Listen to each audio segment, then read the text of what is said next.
The desert is a place of extremes, a stage where heat and shadow trade dominance in a relentless cycle. By noon, the ground bakes until it feels more like a kiln than soil. In this furnace, life does not merely survive, it transforms.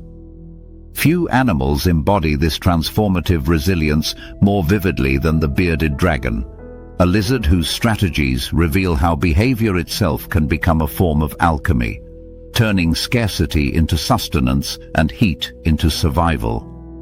At first glance, the bearded dragon appears unremarkable, even ordinary, blending seamlessly into the arid sands and pale rocks of the Australian interior. Its scales mirror the desert's palette, mottled in browns, yellows and greys, a camouflage so effective that the lizard can remain unseen even when motionless on open ground. Yet, beneath this cryptic exterior lies one of the desert's most finely tuned survivalists, an animal that bends environmental forces to its will through behavioral mastery rather than brute strength. The dragon's first tool is thermoregulation, the art of controlling body temperature by harnessing the environment. Being ectothermic, it cannot generate heat internally the way mammals do. Instead, it depends entirely on external sources.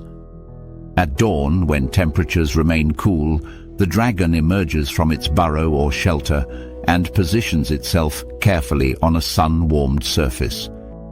Its body flattens against the rock, increasing surface area to capture heat. The scales darken subtly, absorbing more solar radiation. Within minutes, a creature that seemed sluggish and inert transforms into an agile hunter, its muscles powered by the rising sun.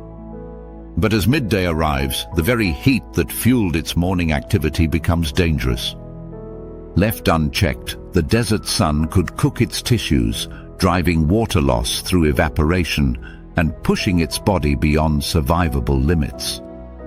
The dragon's response is as simple as it is effective. It retreats. A shift into shade, a half burrow under soil, or a climb into low shrubs allows it to bleed off excess heat. This behavioral pendulum, moving between basking and sheltering, ensures that it avoids both freezing nights and lethal afternoons.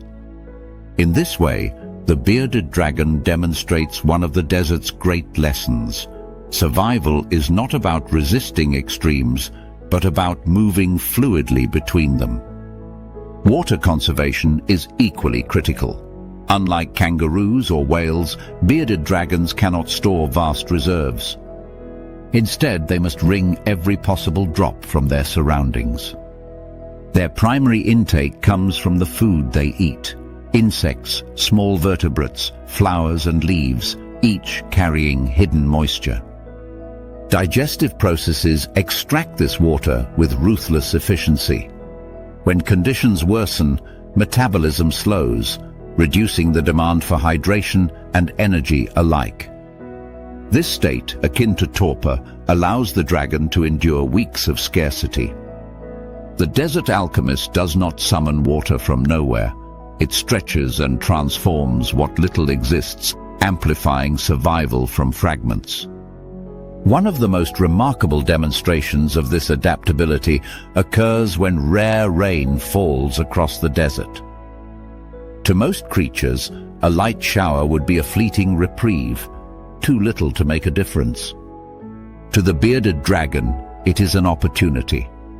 The lizard angles its body so that droplets cascade across its scales, channeling water toward its mouth. Microscopic grooves in the skin assist in this process, directing each bead downward like rivulets in miniature. Here, behavior and anatomy work together to transform randomness into nourishment. Every droplet counts and none are wasted. Such efficiency is echoed internally. The bearded dragon's kidneys, while not as extreme as those of mammals like kangaroos, are nonetheless highly specialized. They excrete uric acid instead of urea, reducing water loss by eliminating waste in a semi-solid form. Combined with the lizard's ability to tolerate fluctuations in body fluid concentration, this system ensures that water remains locked within the body as long as possible. In the desert's arithmetic, where every milliliter is fought for, such physiological tricks mean the difference between life and death. The dragon's role in the ecosystem extends beyond self-preservation. As both predator and prey, it embodies a crucial link in the desert's web. Feeding on insects, smaller lizards, and vegetation, it regulates populations that could otherwise surge uncontrollably in brief wet periods. At the same time, it provides food for raptors, snakes, and carnivorous mammals. For these predators, the dragon's body is not only a source of energy, but also of moisture. In this way, water continues to circulate through the ecosystem, passed from prey to predator in an invisible cycle. Each dragon consumed is another vessel of hydration reallocated, demonstrating how scarcity is managed communally by the desert's interconnected lives. Yet survival for the bearded dragon is not only about physiology and predation, it is also about communication. The beard itself, a pouch of skin beneath the jaw, can darken dramatically when the animal feels threatened or needs to assert dominance. This display, often accompanied by head bobbing or arm waving, reduces the need for costly fights.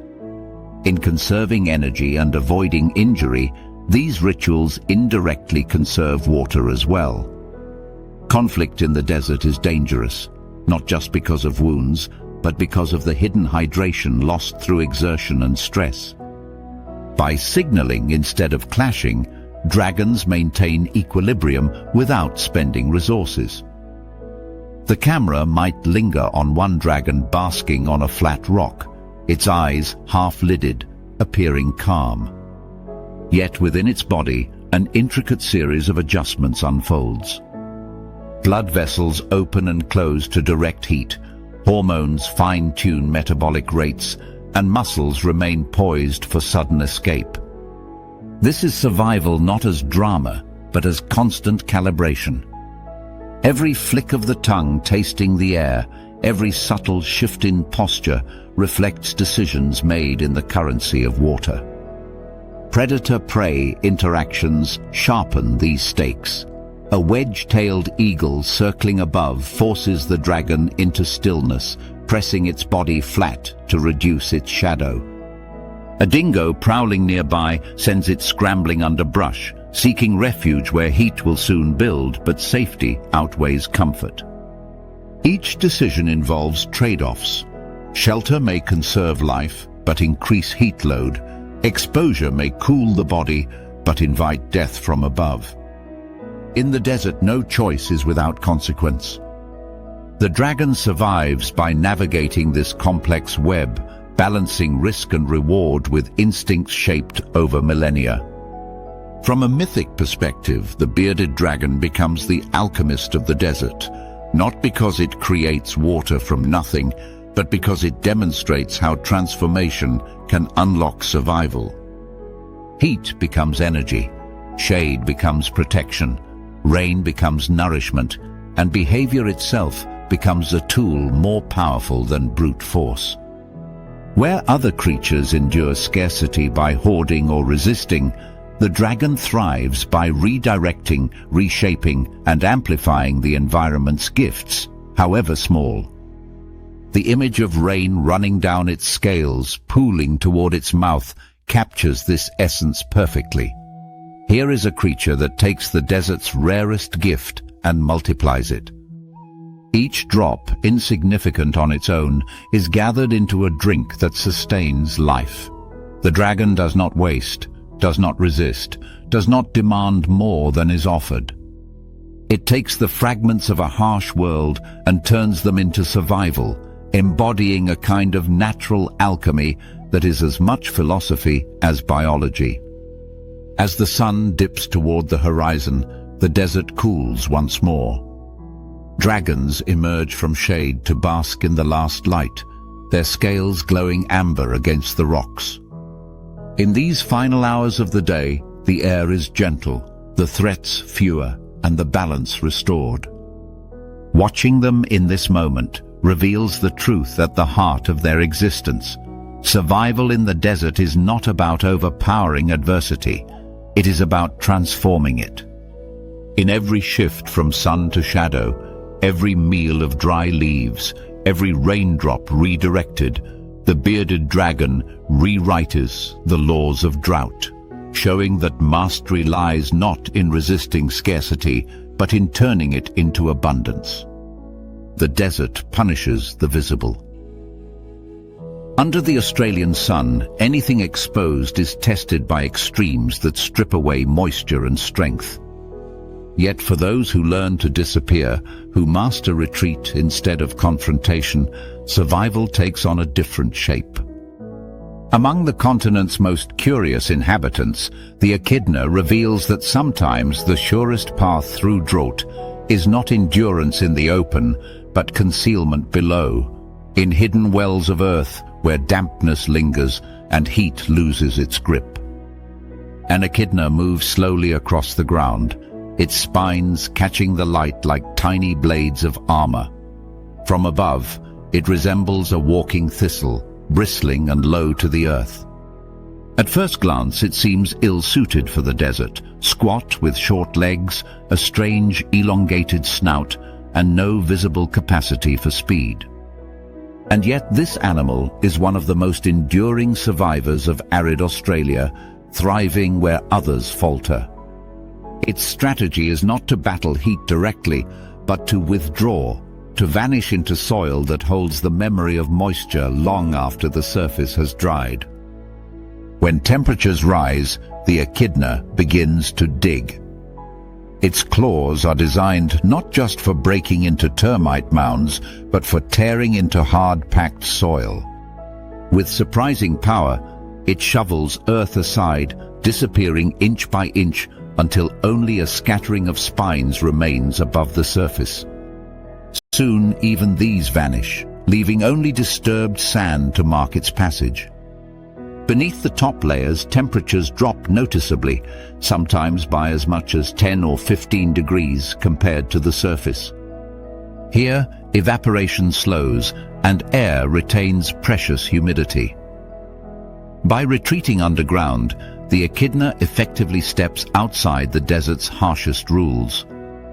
This reliance on burrowing is tied to the animal's unusual physiology. Echidnas are monotremes, egg-laying mammals whose lineage stretches back more than 100 million years.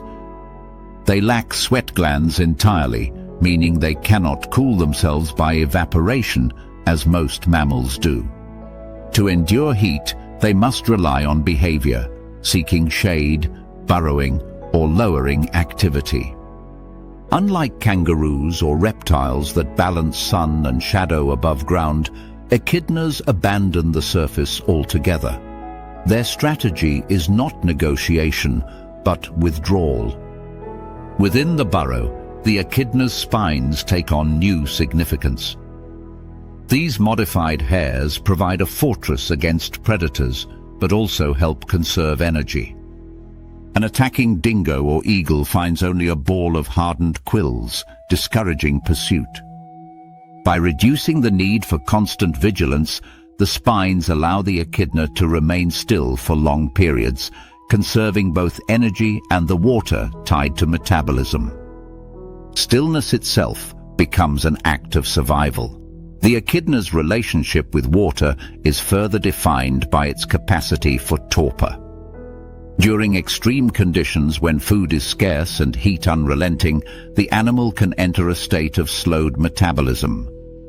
Heart rate and body temperature drop, reducing the demand for both energy and hydration. This is not hibernation in the strict sense, but a flexible response that can last from days to weeks, depending on need. In torpor, the echidna becomes almost invisible to the desert's demands, slipping into a rhythm where survival costs are pared down to the bare minimum. Diet, too, plays a role in its hidden reservoirs. Echidnas specialize in ants and termites. creatures abundant even in drought, whose bodies themselves contain water. Using a long, sticky tongue, extending up to 18 centimeters, the echidna probes soil and cracks, gathering hundreds of insects in minutes. Each bite is a sip, each mound a wellspring. Unlike predators that must travel far in search of prey, the echidna taps into resources that persist underground, unaffected by the cycles of rain above. In consuming termites, it also prevents these insects from over-harvesting plant matter, indirectly stabilizing fragile desert ecosystems. Predator-prey dynamics sharpen this picture. Though armored, echidnas are not invulnerable. Dingoes have been observed attempting to dig them out, while birds of prey strike at juveniles. Yet the echidna's digging ability and spines often thwart such attacks, leaving predators with little reward for the effort expended. The balance here is subtle. By being difficult rather than impossible to consume, echidnas discourage constant predation without inviting a dangerous escalation of effort from hunters. This balance again conserves energy at the ecosystem scale. A predator that wastes less means fewer unnecessary chases, fewer deaths of prey, and more efficient recycling of resources. From an evolutionary perspective, the echidna represents a fascinating compromise. Unlike its marine cousin, the platypus, which lives in streams and feeds on aquatic invertebrates, the echidna has taken the monotreme body plan and adapted it for land, heat, and dryness. Its low metabolic rate, reliance on underground prey, and capacity for torpor are traits that fit seamlessly into the desert's ledger. Where many mammals exhaust themselves against the climate, the echidna's lineage chose patience, concealment, and frugality. The mythic dimension of the echidna fits easily into this narrative. It is the keeper of underground wells, not because it draws water directly, but because it demonstrates that survival lies beneath the surface. Its life is a reminder that what appears barren above often hides resilience below. The burrow is not just shelter, but a metaphor for retreat into hidden abundance. In Aboriginal traditions, burrowing animals often mark sites of hidden significance, places where the land stores secrets. The echidna embodies this idea in biological fact, carrying within its daily rhythms the wisdom that endurance does not always mean confrontation. Sometimes survival is the art of disappearance. The visual story reinforces this truth. A camera follows as an echidna digs into hard soil, claws working steadily until the body vanishes. The lens then cuts downward, showing cool subterranean layers where roots thread through damp sand, where termites build tunnels glistening faintly with moisture. Above, the desert sky burns white. Below, life continues in the hush of hidden humidity.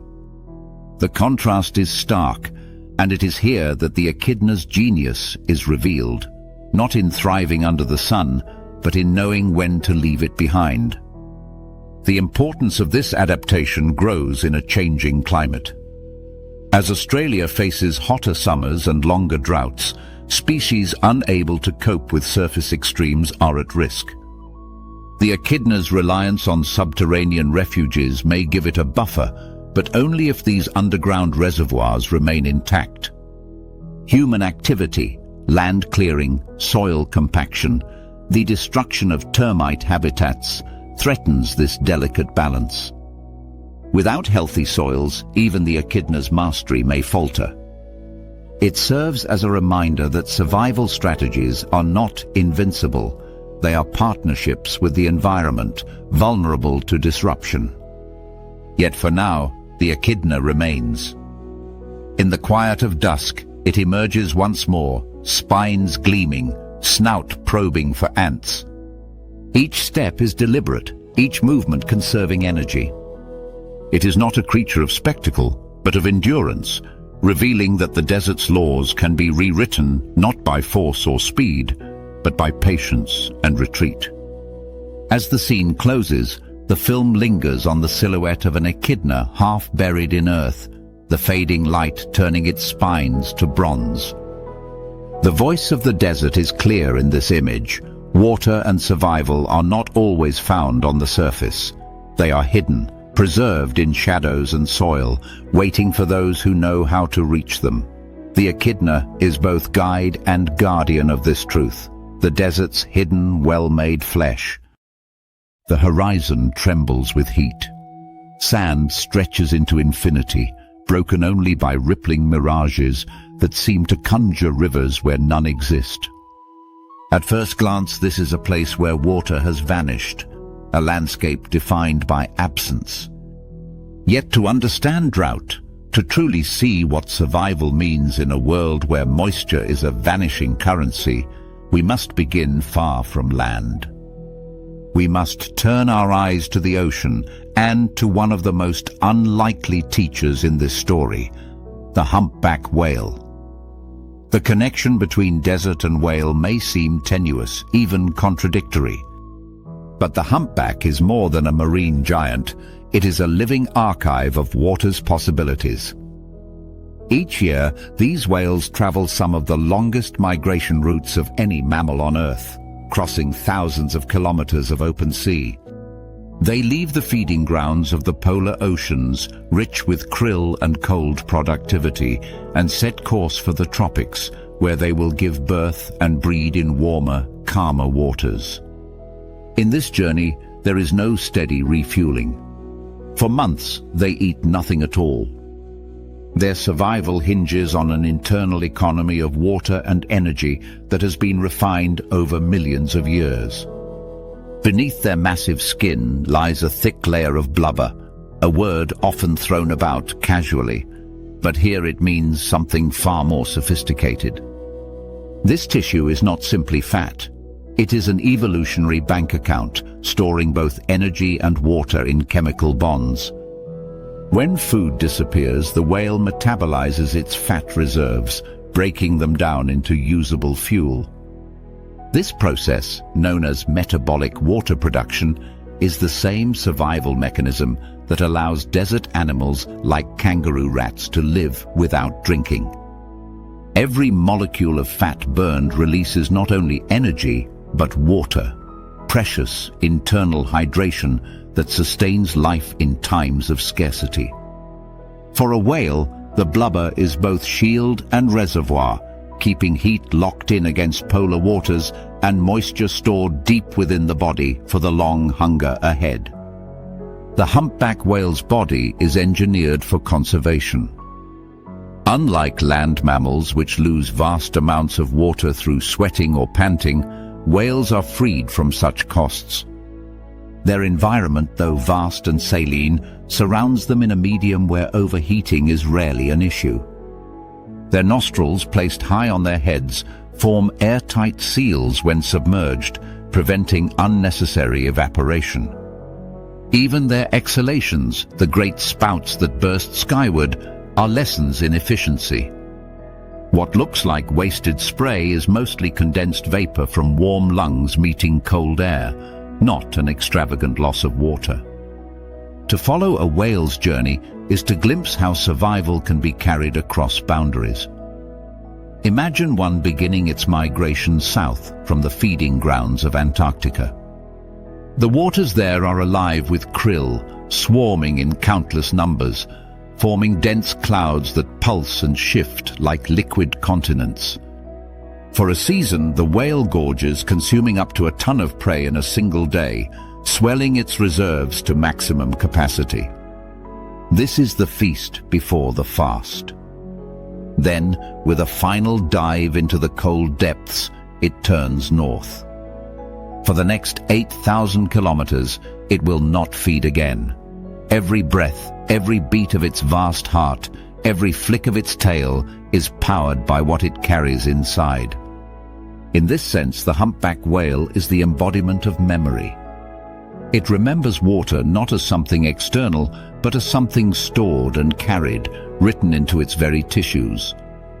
Its migration teaches us that survival in scarcity is not about resisting drought, but transforming it, rewriting its rules by turning abundance into endurance.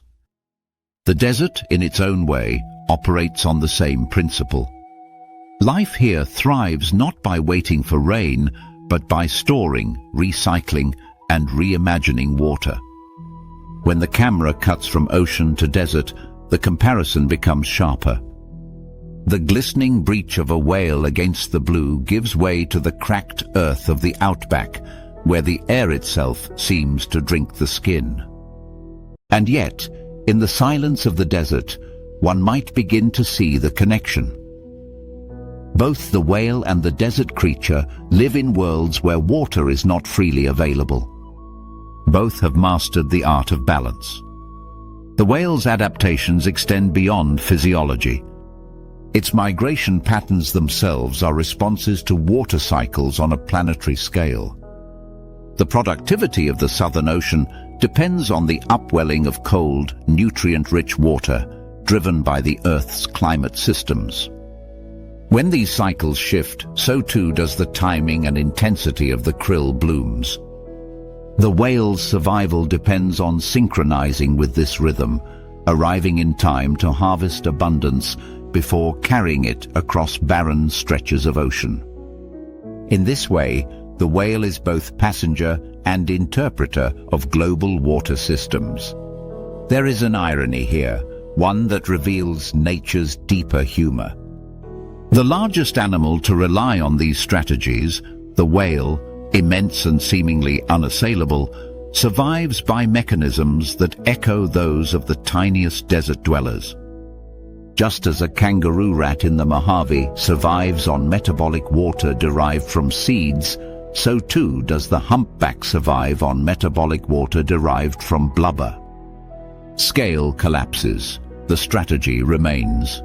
The mythic interpretation flows naturally from this reality. Indigenous coastal cultures often describe whales as keepers of ancient knowledge, beings who carry stories across oceans. In our context, they are keepers of water's memory, reminders that what vanishes from sight is not always gone. A desert may seem empty, but its life carries hidden rivers. A whale may swim through barren seas, but its body carries oceans within. Both are shaped by the same truth. Survival is not resistance to drought, but mastery of its laws. Predator-prey dynamics also shape this lesson. In the ocean, hunger is not just endured, but weaponized. Fasting whales arrive in calving grounds, leaner, but still powerful enough to defend calves from orcas, whose coordinated hunts test every adaptation. Here too, water balance plays a role.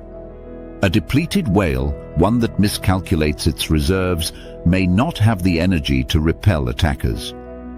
Success is measured not only in reproduction, but in the fine margins of hydration and energy storage. Drought, in this sense, is not simply the absence of rain. It is the thin line between life and death drawn by water's hidden mathematics. By the time the whale completes its journey, it has demonstrated a principle that applies across ecosystems. Survival is the art of converting abundance into endurance. The whale converts krill into blubber, blubber into water, and water into life, stretched across thousands of kilometers. The desert animal converts green shoots into stored fluids, shade into reduced loss, and rare rains into years of survival. Both operate not in opposition to drought, but in concert with it, bending its laws to their own rhythms. As the chapter closes, the film draws one final parallel. The camera pans from the slow-motion rise of a whale's fluke, dripping with seawater, to a kangaroo's powerful legs, pushing dust into the air. Two bodies, worlds apart, moving with the same rhythm of survival. What the desert demands, the whale already knows. Drought is not absence. It is balance, encoded into every living thing that learns how to carry water across the void. The desert sun does not rise gently, it erupts. Within minutes of dawn, heat begins to pool across the red earth of Australia's interior, radiating off stone and sand until the very air shimmers. This is a land where water is currency more precious than gold, and where survival has been tested by droughts lasting not years, but decades. In such a place, every creature must either master water or be undone by its absence. Few animals demonstrate this mastery more completely than the kangaroo, a symbol of Australia not simply because of its appearance, but because of what it reveals about life's deepest negotiation with thirst. Seen from a distance, a mob of kangaroos grazing at dawn looks deceptively ordinary.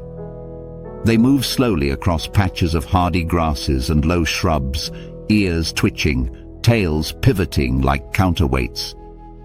Yet every movement is part of a finely tuned strategy, evolved over millions of years to survive in a land where rainfall can vanish without warning.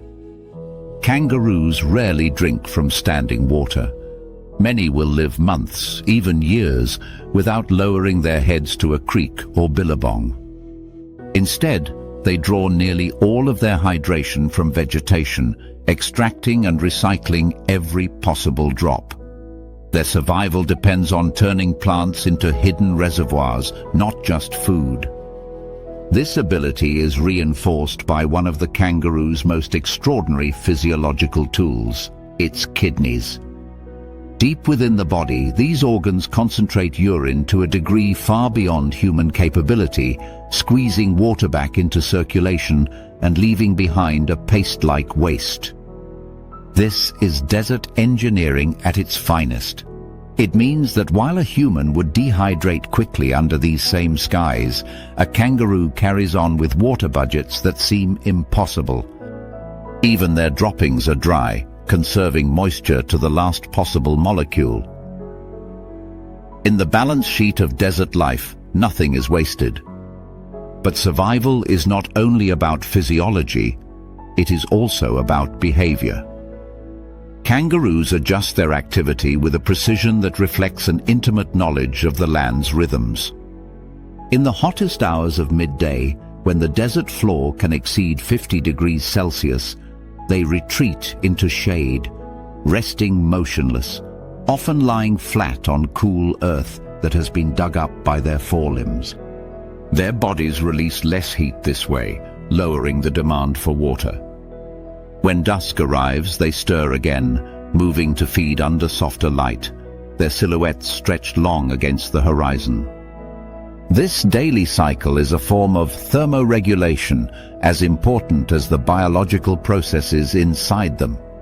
The kangaroo does not fight the heat directly, it sidesteps it, reducing water loss by reducing exposure. Perhaps the most remarkable adaptation, however, belongs to the females. Kangaroo reproduction is tied directly to the availability of water and food. A mother can pause the development of her embryo, a phenomenon known as embryonic diapause, until conditions improve. If drought has stripped the land of greenery, she holds her investment in suspension, waiting for the return of rain. In a sense, she carries time itself as a resource, just as surely as she carries water.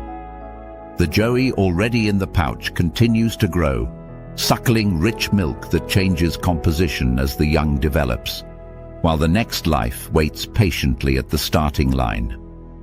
This ability ensures that no energy is wasted on offspring that could not survive. It is a reproductive strategy sculpted by aridity, a living calendar set to the pulse of water.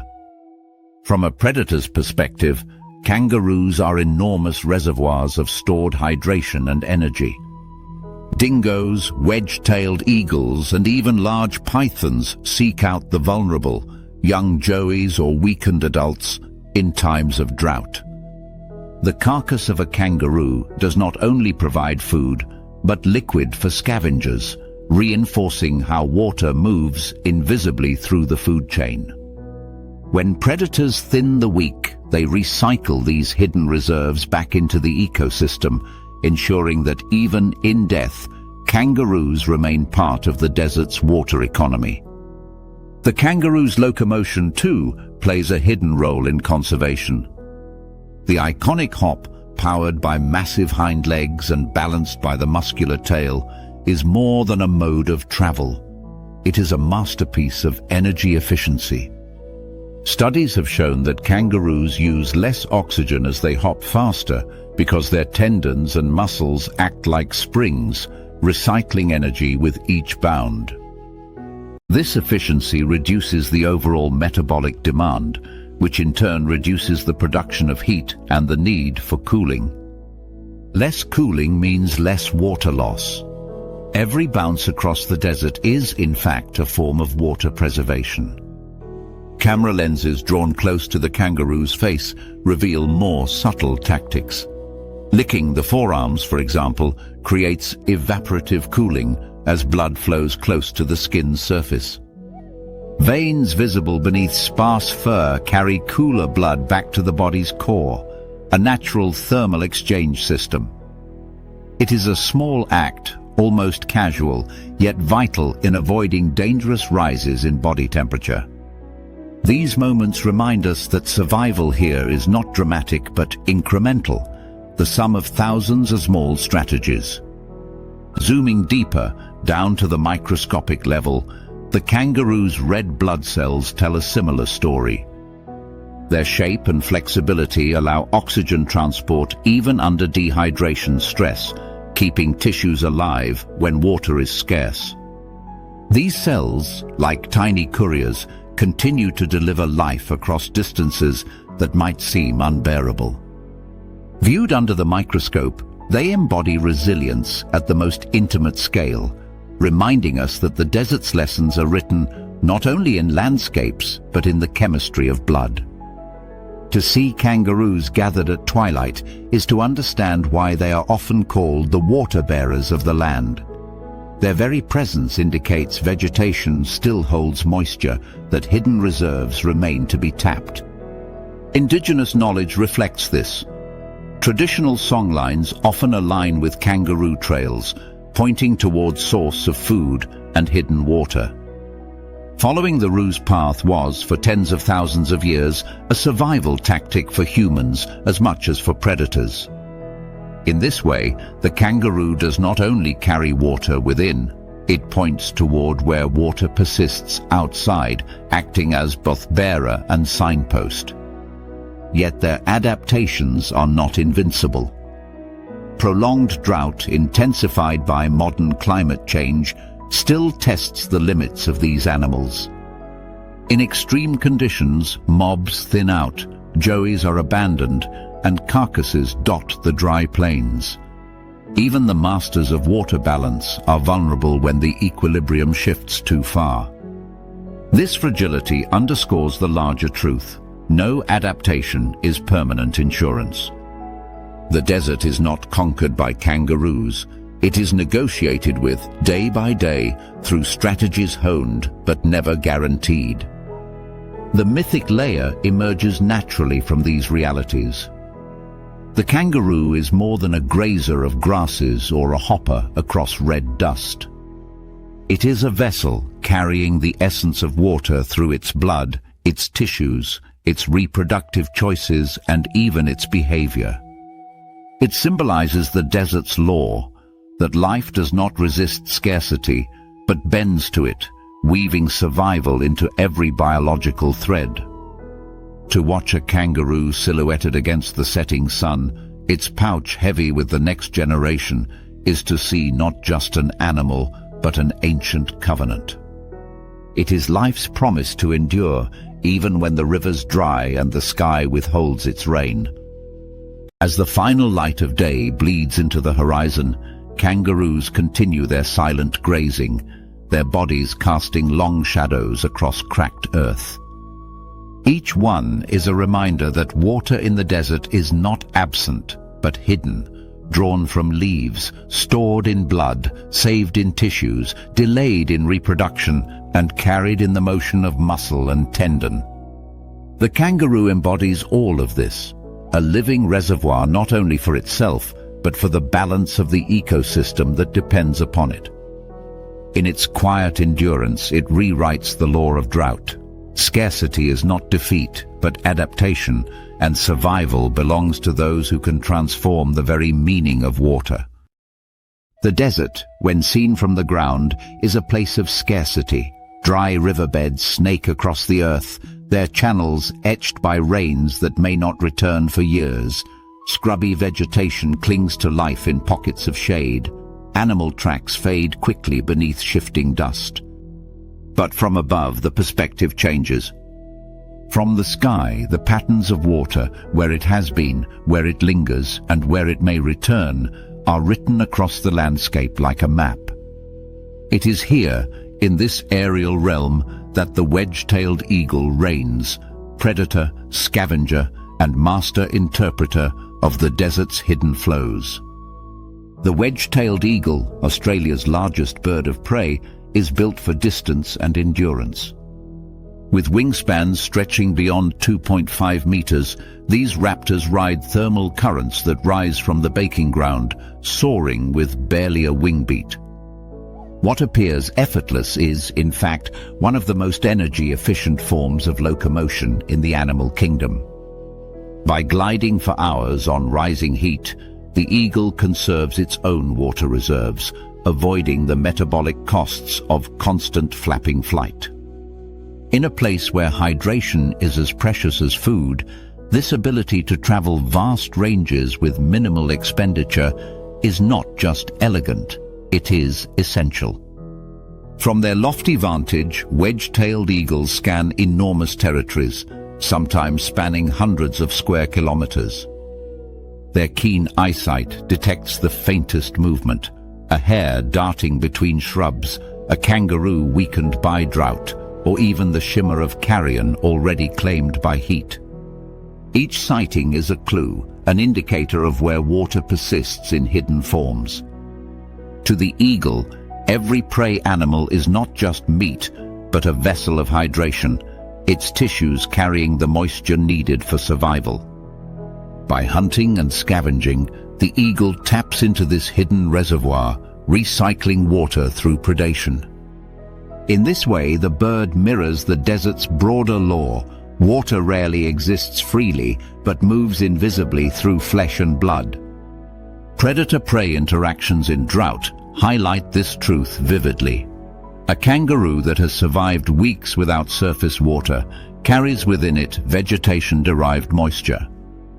When weakened, it becomes a target for eagles, their shadows sweeping across the land before a sudden stoop delivers a decisive strike. Smaller prey, like rabbits or reptiles, provide less in quantity but still contribute hydration locked in muscle and organ tissue. Even carrion, desiccated remains overlooked by other animals, offers enough sustenance for eagles to persist. In lean times, these birds serve as recyclers of death, ensuring that nothing in the desert's closed water system is wasted. But survival here is not only about consumption, it is also about movement. The eagle's ability to travel immense distances allows it to track the shifting geography of water availability.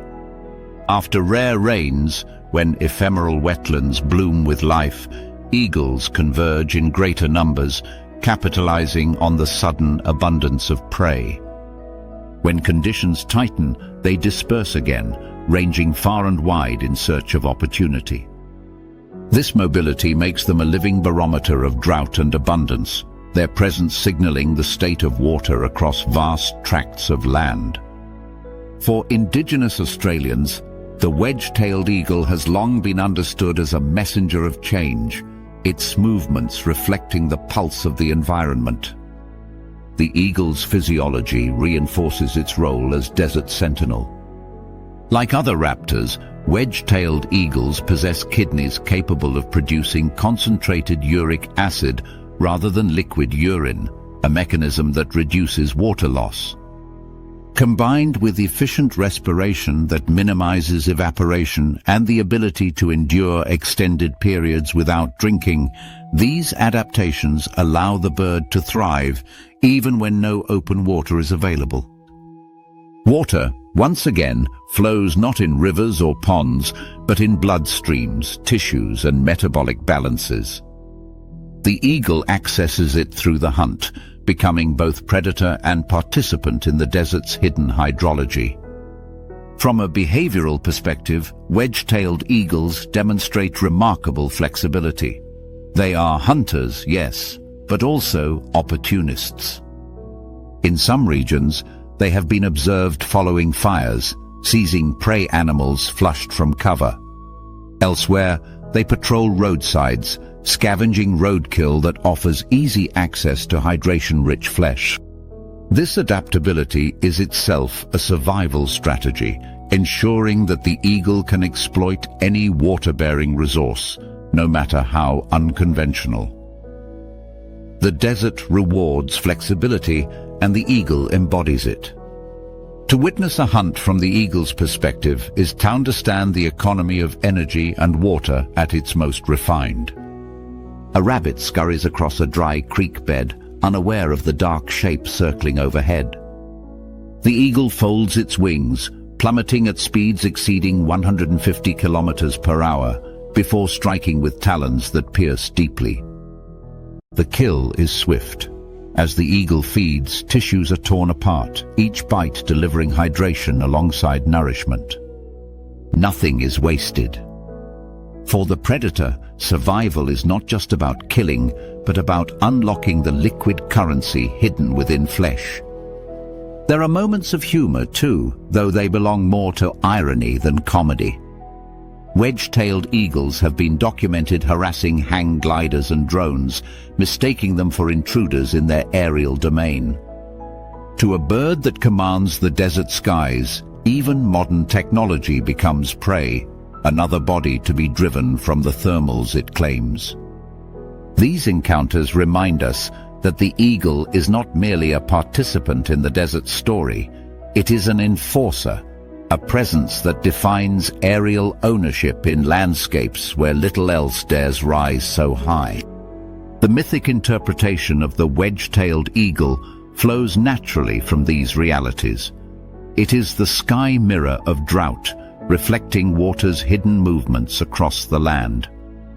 By soaring, it sees what others cannot: the spread of vegetation after rains, the gathering of prey around ephemeral pools, the carcasses that mark failure. Its presence teaches that survival is not only about possessing water, but about knowing where it moves, where it hides, and how to claim it. In this sense, the eagle is not just a predator, but a cartographer, mapping the invisible geography of hydration across an unforgiving land. Visual storytelling captures this perfectly. The camera follows an eagle rising on a thermal, the land unfolding below in a mosaic of cracked soil, scattered scrub, and dried riverbeds. Its shadow sweeps across the ground, elongating across ridges and gullies, a fleeting omen for whatever lies beneath. From this height, the desert appears both empty and alive, barren yet coded with hidden flows. The eagle's gaze unlocks these patterns, its hunt translating landscape into sustenance. Yet even the eagle is not immune to the desert's harsher turns. In prolonged droughts, prey numbers crash, carcasses bleach in the sun before they can be consumed, and the thermals themselves weaken as vegetation cover shrinks. Juveniles suffer most, their inexperience leaving them less able to track resources across vast ranges. Some perish, while others disperse hundreds of kilometers in search of opportunity. This vulnerability underscores the delicate balance even apex predators must maintain. The eagle is powerful but not invincible. It too is bound by the hidden arithmetic of water. As the day wanes, a pair of wedge-tailed eagles settles into a perch overlooking a valley. Below, kangaroos graze cautiously, their movements betraying fatigue under the lingering heat. The birds rest, feathers ruffled by a cooling breeze, their vigilance unbroken.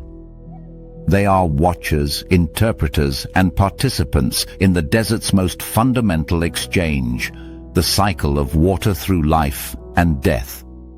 In closing, the wedge-tailed eagle stands as a symbol of vision and understanding. Where others see only parched earth, it perceives the traces of moisture that thread invisibly through ecosystems. It survives not by resisting drought, but by mastering the law of scarcity, turning air currents into energy, prey into hydration, and vast landscapes into maps of possibility. To look through its eyes is to realize that drought is not absence. It is pattern revealed only to those who know how to watch. The desert is often imagined as emptiness, a silence carved by wind, a landscape stripped bare by heat, a void where life struggles only to endure. But this view is incomplete. To those who look more closely, the desert is not barren. It is coded. Each creature here carries part of a greater design, a way of surviving not in spite of drought, but because of it. Scarcity is not absence, it is distribution, a rhythm hidden in the flesh, the soil and the sky. The whale, the kangaroo, the bearded dragon, the echidna and the eagle each embody one piece of this rhythm. Together they reveal that drought is not chaos but law, a balance written across the living world. The humpback whale may seem distant from deserts, but its lesson begins the story. Each year it travels thousands of kilometers through seas where food may vanish for months. It carries abundance inside its body, converting fat into both energy and metabolic water. What looks like fasting is, in truth, transformation, a memory of plenty sustained across barren stretches. The whale shows that survival is not always about immediate supply, but about storing, carrying, and remembering water across distance and time. Its migrations parallel the desert's own cycles of feast and famine. Just as a whale crosses oceans by drawing on reserves, desert life carries hidden reservoirs through seasons when rain refuses to fall. The kangaroo continues this thread on land. Its physiology demonstrates how the body itself can be redesigned around scarcity. Water is extracted from vegetation, urine is concentrated to a paste, and activity shifts into the cooler hours of dawn and dusk. Even reproduction bends to water's will. A female kangaroo delays pregnancy when conditions are poor, conserving energy and hydration for the young she already carries. In the desert, every drop must serve the future as much as the present. Kangaroos embody this truth, turning their own bodies into moving reservoirs, pouches heavy with both joeys and the water stores that sustain them. Where the kangaroo holds water within, the bearded dragon transforms what little arrives. It is the alchemist of droplets, turning behaviors into survival strategies. A shift from sun to shade regulates heat, a slowed metabolism stretches hydration, a tilt of the body channels rain along scales toward the mouth. Each action multiplies the usefulness of the smallest trace. Nothing is wasted.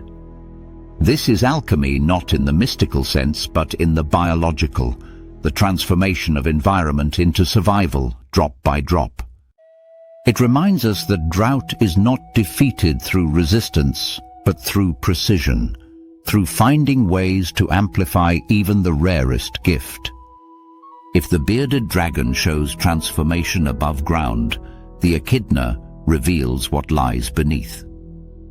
The soil itself becomes refuge, a reservoir of coolness and humidity hidden just below the surface. Echidnas burrow into these layers, escaping the desert's glare.